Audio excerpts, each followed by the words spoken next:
పూరి జగన్నాథుని ఆలయంలో 3వ మెట్టును ఎందుకు తొక్కకూడదో తెలుసా? పూర్వకాలంలో నీలాచల క్షేత్రం జగన్నాథునికి ప్రత్యక్ష వైకుంఠంగా ప్రసిద్ధి చెందింది. ఆ క్షేత్రంలో అడుగుపెట్టిన భక్తులకు జన్మ మరణ బంధాలు తొలగిపోతాయని దేవలోకం అంతా ప్రసిద్ధి చెందింది. ఈ విషయం యమలోకానికి కూడా చేరింది.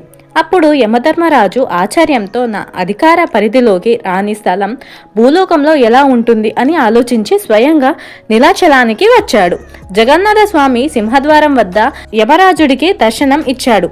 యముడు వినయంతో, ప్రభు, ఈ క్షేత్రంలో మరణించిన వారికి నేను యమలోకానికి తీసుకెళ్లలేకపోతున్నాను. ఇది నా ధర్మానికి బంధం కాదా అని ప్రశ్నించాడు. అప్పుడు ఆ జగన్నాథుడు చిరునవ్వుతూ, యమ, ఈ క్షేత్రం మోక్షస్థానం. ఇక్కడికి వచ్చినవాడు నా శరణు పొందేవాడే. అతనిపై నీకు అధికారం లేదు అని చెప్పాడు. అప్పుడు యమధర్మరాజు, అయితే యమధర్మరాజుడు ధర్మరక్షణ కోసం తన శక్తి ఏదో రూపంలో ఉండాలని ప్రార్థించాడు. అప్పుడు జగన్నాథుడు ఆ ఆలయ ప్రవేశ ద్వారంలోని 3వ మెట్టులో నీవు నివసించు, అది ధర్మానికి ప్రతీకగా ఉంటుంది అని వరాన్ని ఇచ్చాడు.